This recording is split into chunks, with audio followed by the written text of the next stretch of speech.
Après une saison 2023 marquée par la domination totale de Max Verstappen qui a fait tomber tous les records, le néerlandais s'offre un troisième sacre consécutif qui est devenu officiel dès la fin de la course sprint sur le circuit de Losail au Qatar le 7 octobre dernier. Par cet accomplissement réalisé simplement par 4 pilotes dans l'histoire avant lui, Verstappen place son nom aux côtés de légendes de la Formule 1 comme Jackie Stewart ou Ayrton Senna. Le pilote Red Bull à 26 ans seulement semble inarrêtable et insatiable quant au record de la discipline. La question que tout le monde se pose à présent est la suivante. Peut-il devenir le plus grand de tous les temps? Quels étaient les accomplissements d'Hamilton et de Schumacher au même âge? Que faut-il vraiment pour être le meilleur pilote de tous les temps? On répond à toutes ces questions dans cette vidéo. Avant de commencer la vidéo, comme vous le savez, Passion Sport s'est associé à Royalties. Concrètement, Royalties vous permet de suivre l'évolution de la carrière de vos sportifs préférés et de miser sur eux. En cliquant sur le lien dans notre description, vous obtiendrez un ROI gratuit qui s'appelle un Reward si vous achetez un ROI après vous êtes inscrit. Alors n'hésitez pas à le faire, ça nous aide beaucoup. Bonjour à tous, on se retrouve pour le premier débat de la chaîne consacré à Max Verstappen. Le débat est un nouveau format dans lequel on pèse le pour et le contre sur des sujets qui divisent. Alors n'hésitez pas à nous partager votre avis dans les commentaires, nous dire si ce format vous plaît et pourquoi pas nous donner des idées de débat. Et surtout n'oubliez pas de vous abonner et d'activer la cloche. Place maintenant à la vidéo et commençons avec le CV de Max à 26 ans. Max Verstappen est donc déjà triple champion du monde en titre avec Red Bull. La synergie entre le pilote et l'écurie autrichienne semble totale. Les dirigeants de l'écurie récoltent le fruit de leur investissement fait très tôt en le recrutant dans la filière jeune pilote et en lui offrant un volant chez Toro Rosso à seulement 17 ans. Il comptabilise un total de 54 victoires sur 185 Grands Prix. Le pilote néerlandais se place ainsi à la 3e position des pilotes les plus victorieux de l'histoire. Depuis 3 saisons, Max est sur un rythme démesuré en termes de victoires puisqu'il en compte 44, ce qui représente environ 70% des courses. Il a d'ailleurs battu le record du nombre de courses remportées d'affilée jusqu'ici détenu par Sebastian Vettel avec 10 victoires consécutives cette année. Ces chiffres sont complètement banalisés de par la domination de Red Bull en Formule 1, mais ils sont réellement invraisemblables. D'autant plus quand on sait que seuls 113 pilotes dans l'histoire ont remporté au moins une course depuis la création du championnat en 1950. Si on se projette à court terme, Verstappen sera susceptible de grandement dominer la catégorie reine du sport auto jusqu'en 2026, année de la révolution du règlement technique. Évidemment, le rebond de certaines écuries est envisageable, mais Red Bull possède déjà un tel matelas que ce serait une grande surprise de voir un rival réellement concurrencer l'écurie autrichienne dans un futur proche. Ainsi, on peut aisément imaginer Verstappen remporter une vingtaine de courses sur les 2 prochaines saisons,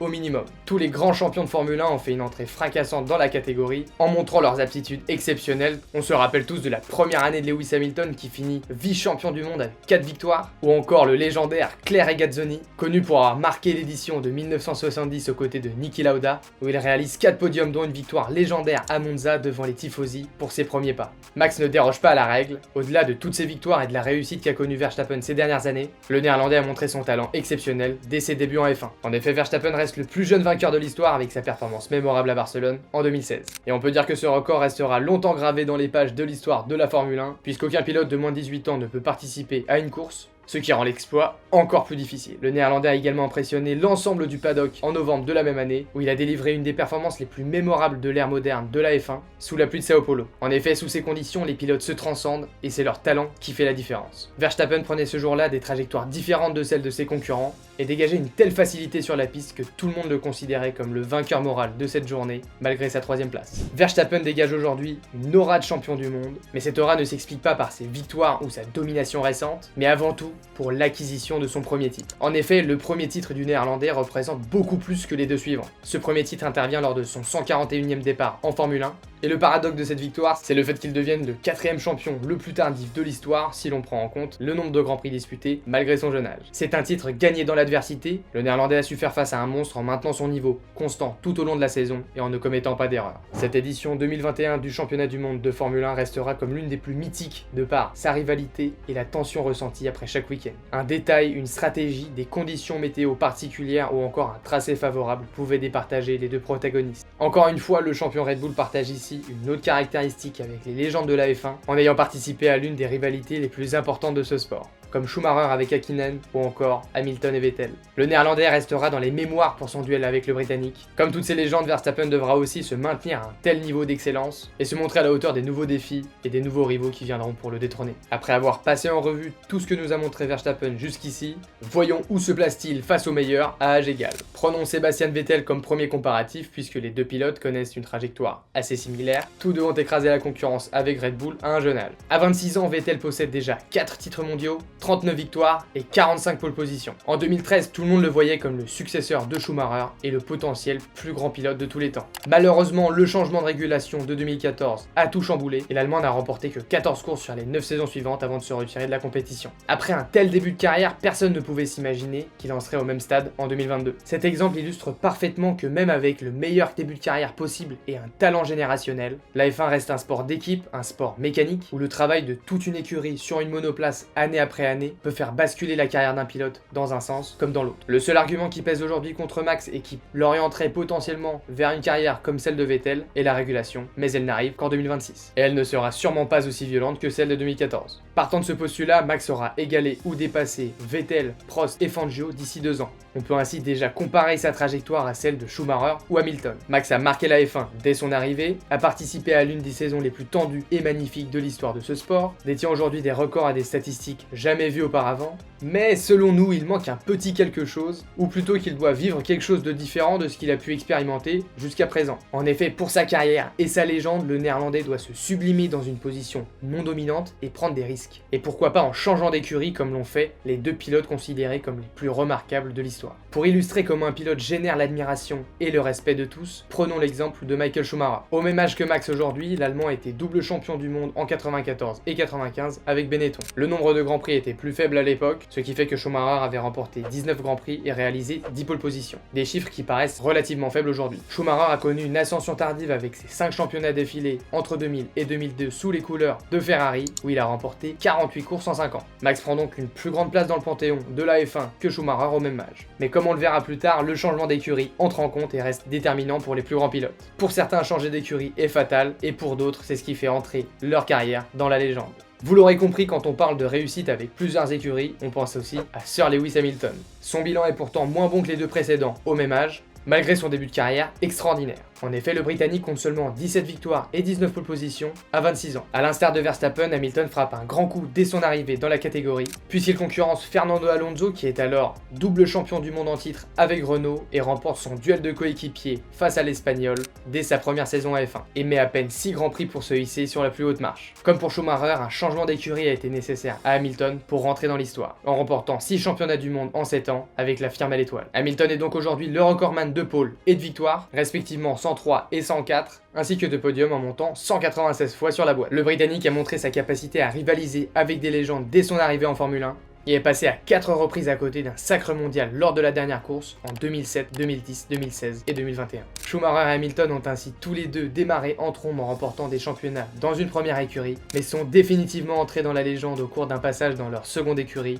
où ils ont imposé une domination écrasante. Les légendes se révèlent ainsi par leur capacité à dépasser les limites de leur monoplace et à surperformer, mais aussi par la capacité à ramener leur écurie au sommet. On dit souvent que le Graal pour un pilote est de gagner avec Ferrari, mais en réalité, cela s'applique partout. La Formule 1, ce n'est pas que la piste. Les pilotes s'érigent en leader et permettent à des projets ambitieux d'aboutir. Et encore une fois, Hamilton et Schumacher sont les meilleurs exemples. L'Allemand remet Ferrari au sommet après 21 ans de disette, tandis qu'Hamilton restera à jamais le premier à avoir fait de Mercedes une écurie victorieuse en F1. Au moment où on ne s'y attendait pas, ces pilotes ont changé de projet et d'écurie, et ont permis de développer une culture de la gagne que seuls pouvaient apporter. En sortant de la comparaison de ces deux monstres sacrés, on pense aux saisons 2010 et 2012 de Fernando Alonso chez Ferrari, où l'Espagnol passe à côté de 2 championnats du monde pour 7 petits points. Il est bien plus qu'un double champion du monde aux yeux des observateurs de la Formule 1, mais s'impose comme l'un des plus grands génies du pilotage de l'histoire. L'Espagnol a souvent amené sa Ferrari aux portes de la victoire, à la seule force de sa science de la piste, en reléguant son coéquipier très loin derrière dans une monoplace, pas à la hauteur de son talent. C'est la définition du panache et du talent pur, une chose que seuls les grands champions ont pu réaliser dans l'histoire. Max a connu une période de domination très précoce après avoir fait ses preuves lors de ses premières saisons. Néanmoins, le pilote hollandais reste l'enfant de Red Bull, qui ne lui a jamais mis de bâton dans les roues en lui mettant un coéquipier pouvant le menacer, ou en développant la voiture différemment de son style de pilotage.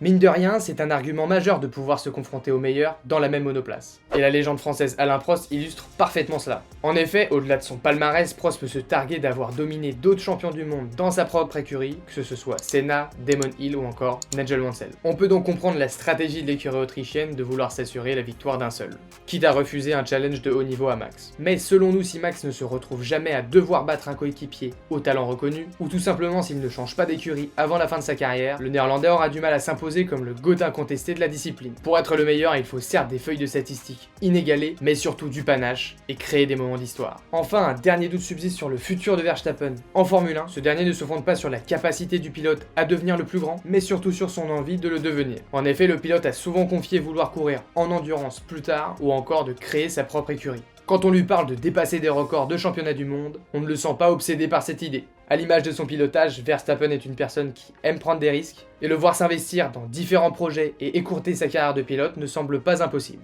Pour le moment, Max est certain de continuer sa carrière jusqu'en 2028, année qui le verra fêter ses 31 ans. La question est donc de savoir s'il aura toujours aussi faim dans 5 ans. Malheureusement, on ne peut pas prévoir les réponses à ces questions. Tout ce qu'on peut dire, c'est qu'aucune écurie n'a pu imposer 10 ans de domination en Formule 1. Ainsi, Max ne pourra pas égaler Schumacher et Hamilton aussi facilement qu'il enfile les victoires aujourd'hui. Pour le plaisir des fans de Formule 1 et pour sa considération comme le plus grand, il faudra sûrement qu'il aille voir ailleurs et puisse s'imposer dans une autre écurie. Pour conclure, le chemin pour dépasser les deux grands maîtres de cette discipline est encore long. Ce n'est pas irréalisable pour le néerlandais, néanmoins il sera nécessaire pour lui de faire les bons choix lors des nouvelles régulations et gagner avec la manière au sein d'une autre écurie pour acquérir l'aura d'un Hamilton ou d'un Schumacher. Au-delà des records de précocité et de victoire sur une saison qu'il détient aujourd'hui et de ceux qu'il pourrait établir dans le futur, le Hollandais ne pourra s'élever qu'au sommet en remplissant les 3 critères sur lesquels on base notre analyse. Le premier est déjà rempli, le fait d'avoir fait une entrée fracassante dans la discipline. Le deuxième devra être confirmé, avoir croisé le fer avec des pilotes de renom. Enfin, le dernier est de gagner et de briller dans différentes situations, que ce soit dans une voiture dominante ou dans une monoplace qui n'est pas taillée pour la gagne, quelque chose qu'il ne nous a encore pas tout à fait montré. Enfin, Max devra conduire comme une légende, mais aussi agir comme une légende. Schumi et Hamilton ont montré l'exemple sur et en dehors de la piste, en prenant des positions claires et avec des discours engagés, élevant ainsi la F1 à un nouveau stade. Pour que Max soit un jour considéré comme supérieur à ses pilotes, il lui faudra aussi faire basculer cette discipline dans une autre dimension. La vidéo touche maintenant à sa fin, on espère que ce nouveau format vous aura plu, et si c'est le cas, n'hésitez pas à liker la vidéo et à vous abonner surtout. Dites-nous en commentaire si Max deviendra le GOAT de la F1. C'était Danny pour Passion Sport, ciao.